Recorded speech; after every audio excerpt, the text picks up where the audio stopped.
9.99 लाख से शुरू होने वाली ये इलेक्ट्रिक ईवी मार्केट में आ चुकी है। ये है एमजी की विंस्टर। इसका जो साइज वाइज कंपटीशन है वो क्रेटा से है, प्राइस वाइज कंपटीशन है नेक्सॉन से। और आज हम करने वाले हैं इसका ड्राइव रिव्यू। इसकी बैटरी है 38 किलोवाट आर की बैटरी, जिसमें कंपनी क्लेम करती है 331 किलोमीटर की क्लेम रेंज। अगर रियल लाइफ की बात करें तो 280 टू 300 अप्रॉक्सीमेटली इसकी रेंज आनी चाहिए। और ये चलाने में कैसी है, इसकी ड्राइव कैसी है, इसकी विजिबिलिटी कैसी है, बिकॉज इतनी बड़ी स्क्रीन लगा दी है, क्या इसको चलाते टाइम डिस्ट्रैक्शन तो नहीं होती, वो आज सब कुछ चेक करेंगे। इसकी हैंडलिंग, इसकी एक्सेलरेशन, इसकी टॉप स्पीड और इसका 0 to 100 सब कुछ आज टेस्ट करेंगे डिटेल में। क्या क्या एक्सक्लूसिव, क्या क्या इसमें लग्जरी फीचर मिल जाते हैं और इसका कंफर्ट कैसा है, वो सब कुछ आज डिटेल में चेक करेंगे। तो वीडियो को एंड तक जरूर देख लेना। I'm nervous on the surface, I look fine. My brain feels heavy, my traumatized mind. And I'm so tired, I can't feel my eyes. Whoa, whoa. I'm petty, but I know how to lie. I feel feelings that I can't describe. I'm not breathing, but I'm still alive. Whoa. जैसे कि आप देख सकते हो, मैं बैठी हूँ MG विंस्टर में, जिसकी इतनी बड़ी स्क्रीन मिल जाती है। और मैं लगाने वाली, अभी मैंने कनेक्ट कर लिया अपने फ़ोन से एप्पल कारप्ले से, तो आप देख सकते हो कितनी बड़ी स्क्रीन है। हम लेपर्ड ट्रेल्स यहाँ पे आप टाइप करके सर्च कर सकते हो, बट अगर आप सर्च बार हटा दो तो जब देखते हो सबसे पहले आता है charging station, parking, restaurant, coffee, grocery. तो ये आपको सजेशन में आता है। फॉर एग्जांपल मैं चार्जिंग स्टेशन यहाँ पे देखना चाहती हूँ, तो मेरे पास कौन कौन से चार्जिंग स्टेशन है, जैसे कि 6 मिनट दूर है, 8 मिनट दूर है, 5 मिनट दूर है, 13 मिनट दूर है। तो यहाँ पे सारे मुझे चार्जर जो कि आसपास, मतलब जितनी जितनी दूर है, यू कैन सी ये जो ग्रीन ग्रीन है ये चार्जिंग बताई हुए है। मैंने कुछ सर्च नहीं किया, मैंने जस्ट मैप ओपन किया है। और यहाँ पे क्योंकि ये इलेक्ट्रिक कार है और इसको ज़रूरत होती है बिजली की, जैसे बिजली वाईफाई भी चार्जर है, तो कहाँ पे चार्जिंग स्टेशन है, कौन सा नियरेस्ट है, वो आपको ये बता देता है। और अगर हम सर्च करें अपना कीबोर्ड से, एक तो कितनी बड़ी स्क्रीन है और क्लियर बहुत है। अगर हम बात करें MG हेक्टर की, उसमें थोड़ा सा ग्रीन्स है, बट इसमें कोई भी कंप्लेंट नहीं है। और इसका जो रिस्पॉन्स है, यूज़र इंटरफेस है, वो भी काफ़ी फास्ट है, जितना फ़ोन की तरह फास्ट है ये। व्यू मैप, अभी हम डायरेक्शन लगाएंगे इस पर, एक्चुअली ऑलरेडी लगी हुई है, हम उसको यूज़ करेंगे। दिस देखो कितना बड़ा मैप, आपको सब कुछ दिख रहा है, क्लियरली विजिबल है, आप आराम से पढ़ पा रहे हो।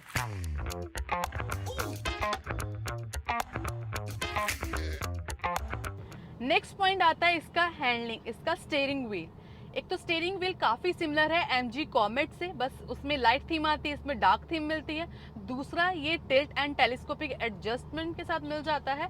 और इसका जो लेदर रैप स्टीयरिंग व्हील है काफ़ी कंफर्टेबल है, ऐसा नहीं है कि आपको हार्ड फील हो रहा है। तो प्रॉपर प्रीमियम क्वालिटी का आपको लेदर रैप स्टीयरिंग व्हील मिल जाता है। हैंडलिंग की बात करें तो काफ़ी रिस्पॉन्सिव है। अगर थोड़ा बहुत भी आप इधर भी आप टर्न करते हो, उस तरफ से ये प्रॉपर रिस्पॉन्स देता है। तो हैंडलिंग में मुझे कोई भी प्रॉब्लम नहीं लगी है, काफ़ी लाइट स्टीयरिंग व्हील आपको ऑफर किया गया है। अब आ रही है मेन चीज़ की बारी, स्पीड ब्रेकर्स, ये खड्डे वगैरह, Indian roads, you can see झटके ज़रूर लग रहे हैं ऐसे खड्डे वगैरह खराब रोड पे। बट इसकी जो सीट्स है इतनी ज़्यादा कंफर्टेबल है कि इसका जो कुशन है उसकी वजह से आपको जो सीट है वो हार्ड फील नहीं हो रही, मतलब कंफर्टेबल सीट्स है। इन सीट्स का ये ज़रूर फ़ायदा है कि अगर स्पीड ब्रेकर, पोर्ट होल या इस तरह का ख़राब पूरा रोड आ जाए और आप धीरे धीरे से चलो तब आपको झटके लगेंगे। बट इन कुशन की वजह से, सोफ़ा सीट की वजह से आपको डिस्कम्फर्ट नहीं होने वाला। Steering feedback is really good और इसको आप टिल्ट एंड टेलीस्कोपिक एडजस्ट कर सकते हो। बहुत ही अच्छा रिस्पांस देता है इसका steering wheel. Not just steering wheel, even the pedals, even the acceleration, even the braking effect भी बहुत ही अच्छा है। फ्रीक्वेंट ब्रेकिंग लग जाती है, ऐसा नहीं कि झटका देती है बड़े। और इसके जो पैडल्स हैं वो ना ही ज़्यादा सॉफ्ट है ना ही ज़्यादा हार्ड है, ऐसा नहीं आपको बहुत ज़्यादा हार्शली प्रेस करना पड़ता है, बहुत ही जोर लगाना पड़ता है कि आप बिल्कुल सॉफ्टली अगर आप प्रेस करते हो, पैर रखते हो या फिर ये यूज़ होने लग जाता है, ऐसा नहीं है। बहुत ही अप्रोप्रिएट प्रेशर आपको डालना पड़ता है, तो उसके हिसाब से is really easy to use और मुझे बहुत ही अच्छे लगे हैं ड्राइव करने में। सॉरी थोड़ा ट्रैफिक था। एंड उसके अलावा इसका जो डिजिटल क्लस्टर है, अगर मैं आपको दिखाऊं, 8.8 इंचेस का डिजिटल क्लस्टर है, जिसकी वजह से मुझे लगता है कि बहुत अगर देखो जब कंपनी कार बनाती है ना, बहुत सोच समझ के कार बनाती है। जब आप देखोगे तो आपको पूरा पूरा इसका डिजिटल क्लस्टर दिखेगा 8.8 इंचेस का। अगर ये बड़ा होता, अगर ये स्क्रीन, तो ये छिप जानी थी, स्टीयरिंग व्हील के पीछे आ जाना था, तो उसका कोई फायदा नहीं होना था। 8.8 ऐसा लग रहा है एप्रोप्रिएट है, इतना ही होना चाहिए था। बाकी अगर फीचर्स की बात करूँ तो इसमें आपको ट्रिप मीटर हो गया, उसके अलावा कितनी % ऑफ बैटरी कितनी चलेगी ये दिखाया हुआ है। अभी मैं नॉर्मल मोड पे चला रही हूँ, 4 मोड आ जाते हैं, इको प्लस हो गया, इको हो गया, normal and sports mode, 4 mode आ जाते हैं। उसके अलावा राइट साइड के स्टीयरिंग व्हील के कंट्रोल से आप इसको कंट्रोल कर सकते हो। जैसे कि मैं इसको प्रेस करूंगी तो इसका TPMS शो हो जाएगा, इसकी कितनी वोल्टेज लग रही है, कितनी पावर लग रही है, सारी इंफॉर्मेशन आपको आ जाएगी। और ऑब्वियसली हमारी कार जो विंस्टर है चलती हुई, और मोड्स ऊपर लिखा हुआ है PRND, इसमें parking mode, reverse mode, N mode, neutral mode और ड्राइव मोड, जैसे जैसे जो मोड यूज करते हो वैसे वैसे ये आपको डिस्प्ले कर देगा। तो visibility of this cluster is really good. और इवन द स्क्रीन, अभी ये स्क्रीन बहुत बड़ी है, तो जब मैंने फर्स्ट टाइम कार को देखा था, जब मैंने ड्राइव नहीं करा था, तो मेरा एक्सपीरियंस था कि हाँ, कि मुझे लगा था कि ये डिस्ट्रैक्शन करेगा, अगर ड्राइवर चला रहा है तो इतनी बड़ी स्क्रीन है कि उसको डिस्ट्रैक्ट करेगा, बट ऐसा बिल्कुल भी नहीं है, बिल्कुल भी डिस्ट्रैक्ट नहीं कर रही। हालांकि बहुत बड़ी है, मतलब biggest screen in the country आप कह सकते हो इस सेगमेंट की गाड़ी में, या अपर सेगमेंट की गाड़ी में इतनी बड़ी स्क्रीन ही आपको मिलती होगी 15.6 इंचेस की। और इसके फीचर्स बहुत ही ज़्यादा, हमने इसकी डिटेल वीडियो बनाई है वॉक अराउंड, उसमें आप देख सकते हो कि मैंने एक एक फीचर्स में बताया है स्क्रीन में क्या क्या मिल जाता है। इसमें मैंने आपको मेन फीचर्स बताए हैं 15.6 इंचेस की। और मैप देखो, ऐसा लग रहा है पूरे के पूरे मिनी टीवी पे आप मैप देख रहे हो, कितना ईजी है, आपको बिल्कुल भी कंफ्यूजन नहीं होगी। ईजिली मैं यहाँ पे मैप देख सकती हूँ, सारा कुछ लिखा हुआ है, बड़ी स्क्रीन पे लिखा हुआ है। ऐसे छोटी स्क्रीन पे आपको ध्यान से नहीं देखना पड़ता, जस्ट थोड़ा सा आप देखोगे तो आपको ईजिली पता लग जाएगा। तो ये चीज़ बहुत अच्छी लगी है। फ्रंट विजिबिलिटी तो बिल्कुल भी दिक्कत नहीं आ रही, मतलब बहुत ही क्लियर दिख रहा है, मैं इवन इंजॉय कर रही हूँ ड्राइव को। बात करें इसके IRVM की, जो कि आपको मिल जाता है ऑटो डिमिंग IRVM, इसकी जो व्यू है वो भी आपको अच्छे तरीके से मिल जाता है।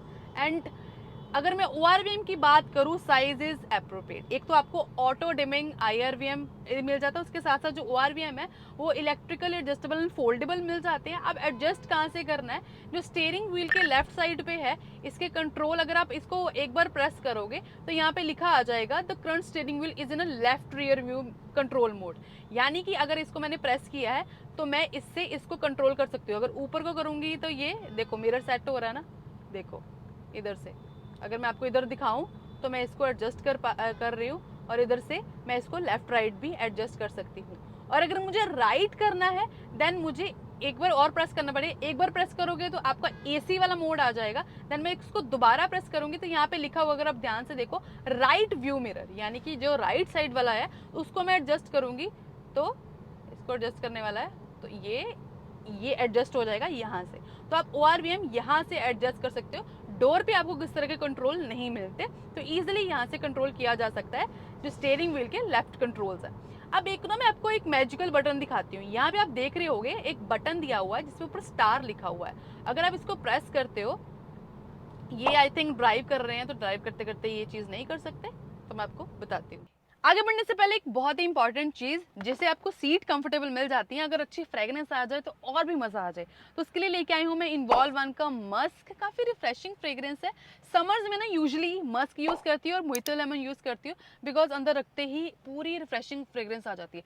चाहे छोटी गाड़ी MG कॉमेट हो, चाहे MG विंस्टर पूरी बड़ी गाड़ी हो, आगे से लेके पीछे तक पूरी फ्रेग्रेंस फैल जाती है। मेड इन इंडिया है। 10% डिस्काउंट के लिए कूपन कोड अप्लाई करें। एक्चुअली बहुत ज़्यादा अच्छी खुशबू है।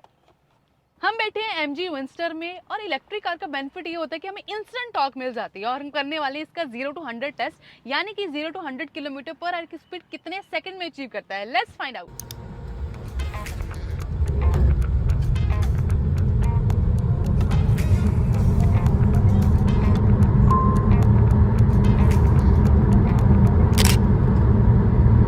मेन चीज इस गाड़ी की वो है बैटरी। 38 किलोवाट आवर की बैटरी मिल जाती है। पावर कितनी जनरेट करता है, 136 PS पावर जनरेट करता है, और 200 की इंस्टेंट टॉर्क मिलता है। डेफिनेटली इलेक्ट्रिक कार होने का बेनिफिट ये जरूर मिल जाता है कि आपको इंस्टेंट टॉर्क मिल जाती है, मतलब शू करके गाड़ी निकलती है। नेक्स्ट, इसके अगर चार्जिंग की बात करें तो 3 टाइप के चार्जर मैं बताना चाहती हूँ। पहला आता है सबसे छोटा 3.3 किलोवाट का चार्जर लगाओगे तो आपको लगेंगे 13 से 14 घंटे, और अगर आप लगाते हो इसका 72 नहीं 7.2 किलोवाट का चार्जर, उसमें लगेंगे आपको 6.5 घंटे। और अगर आप फास्ट चार्ज करते हो यानी कि डीसी चार्ज, इस पे ये सबसे बड़ा चार्ज अडेप्ट करता है 45 किलोवाट का, जिसमें आपको लगेंगे टाइम 0 to 100 आपको 55 मिनट्स लगेंगे। तो ये सारे मैं फिर से मेंशन कर देती हूँ कि कितना चार्जर लगाओगे तो कितना टाइम लगेगा। तो मेरे हिसाब से ठीक है, आपको वैसे चार्जर दोनों ऑप्शन मिल जाते हैं, 3.3 के साथ भी मिल जाता है, 7.2 भी मिल जाता है, और जो डीसी चार्जर है, और डीसी चार्जर तो फ्री है आपके लिए। क्या क्या बात कर रहे हैं? बिल्कुल, क्योंकि जो इस गाड़ी को परचेज करेगा एमजी विंस्टर को 1 साल के लिए, वो बाहर जितना मर्जी चार्ज करता है, जितना मर्जी फास्ट चार्ज करता है, तो उसके लिए फर्स्ट ईयर पहला साल फ्री ऑफ कॉस्ट चार्ज है बाहर। नेक्स्ट सबसे इंपॉर्टेंट पॉइंट आता है इसके सेफ्टी फीचर्स। 6 एयरबैग आपको एज स्टैंडर्ड मिल जाते हैं, चाहे बेस मॉडल लेते हो तो बेस मॉडल से ही आपको 6 एयरबैग मिलने शुरू हो जाते हैं। बाकी ABS, EBD, इसमें आपको rain sensing wiper and automatic headlamps दोनों ही ऑटोमेटिक मिल जाते हैं। फॉलो मी हेडलैम्प मिल जाता है, हिल डिसेंट कंट्रोल मिल जाता है, हिल होल्ड असिस्ट तो मिलता ही है, 3 पॉइंट सीट्स मिल जाती हैं। इसका 360 डिग्री कैमरा आपको मिल जाता है, ऑटो होल्ड मिल जाता है, इलेक्ट्रॉनिक पार्किंग ब्रेक मिल जाती है। इस तरह के बहुत सारे सेफ्टी फीचर्स है जो कि आपको एमजी विंस्टर को बहुत ही ज़्यादा सेफ बनाती है। बाकी इसकी जो क्वालिटी है टॉप नॉच है ही, और सबसे अच्छी चीज़ लगी है कि जब तक ड्राइवर सीट बेल्ट नहीं पहनता ये गाड़ी आगे बढ़ती ही नहीं है। चाहे आप रिवर्स मोड पे लगा देते हो, जैसे कि हमने बताया था रिवर्स पे लगाते हो, चाहे ड्राइव मोड पे लगाते हो, ये गाड़ी आगे बढ़ेगी ही नहीं जब तक ड्राइवर सीट बेल्ट लगाता ही नहीं है और इसको चलाए ही नहीं सकता विदाउट सीट बेल्ट। अब एक चीज़, क्या एक्चुअल में एमजी विंस्टर का प्राइस 9.9 लाख है, क्या 10 लाख की है? और ये बैटरी रेंटल का क्या सिस्टम है ये आपको बताना चाहती हूँ। सो बेसिकली जो एमजी विंस्टर है 3 मॉडल आएंगे इसके, और इसमें आपको मिलेंगे बेस मॉडल का प्राइस 9.99 लाख, यानी कि 10 लाख से ये शुरू हो जाती है। और जो बैटरी है वो रेंटल बेसिस पे कैसे रहेगी कि आप जब गाड़ी का प्राइस पे कर दोगे एक्स शोरूम 9.9, और जब आपको पे करना पड़ेगा बैटरी का, तो जितने किलोमीटर आप चलाओगे उसके अकॉर्डिंगली आप पैसे पे करोगे। फॉर एग्जांपल आपने महीने का 2000 किलोमीटर चलाया है तो आप पे करोगे 3.5 किलोमीटर पर किलोमीटर के हिसाब से, यानी कि 1 किलोमीटर पे आपको 3.5 रुपये पे करने पड़ेंगे। 2000 के हिसाब से 7000 रुपये हो जाते हैं कि आपको मंथली एक तरह की बैटरी का रेंट, या आप कह सकते हो बैटरी की EMI देनी पड़ेगी। तो इस तरीके से बा सिस्टम यानी कि बैटरी एज अ सर्विस काम करता है, तो इस तरीका से आपको पे करना पड़ेगा। बट ये चीज़ ध्यान रखिए कि अगर आप 100 किलोमीटर या 200 किलोमीटर ही चलाते हो मंथली पे, उस पे आपको कम से कम 1500 किलोमीटर की सब्सक्रिप्शन लेनी पड़ेगी, यानी कि 5500 मिनिमम आपको पे करने पड़ेंगे मंथली बेसिस पे, जो कि साल के 65,000 अप्रोक्सीमेटली हो जाते हैं। तो हम ड्राइव करके आ चुके हैं और हमने लगा दी है लाइन में गाड़ी, और इसका जो एक्सपीरियंस था डेफिनेटली मुझे बहुत अच्छा लगा। ऐसा लग ही नहीं रहा कि हम एक इलेक्ट्रिक कार चला रहे हैं, ऐसा लग रहा है कि हम कोई आइस का ऑटोमेटिक वेरिएंट चला रहे हैं, मतलब अच्छे वाला ऑटोमेटिक। और even the visibility, acceleration, quality, इसके पेडल्स, सब कुछ टॉप नॉच है, चाहे इसके ORVM का साइज़ हो।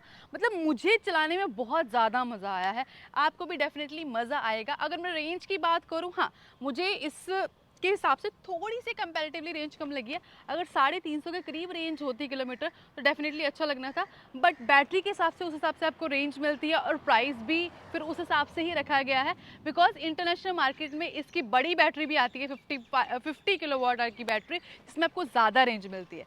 इंडिया में आपको अभी सिर्फ 38 किलोवाट आवर की बैटरी आती है, जिसके हिसाब से आपको 331 किलोमीटर उस हिसाब से रेंज मिलती है प्राइस के अकॉर्डिंगली। बिकॉज ज़्यादा रेंज मिले चाहिए तो आपको ज़्यादा पैसे पे करने पड़ेंगे, बट अफोर्डेबल गाड़ी रखने के लिए आपको ठीक ठाक रेंज मिल जाती है। तो आपने मुझे बताना है कि आपको एमजी विंस्टर EV कैसी लगी, नीचे कमेंट करके अपने ओपिनियन ज़रूर शेयर करें। मिलते हैं नेक्स्ट वीडियो में, टेक केयर, बाय।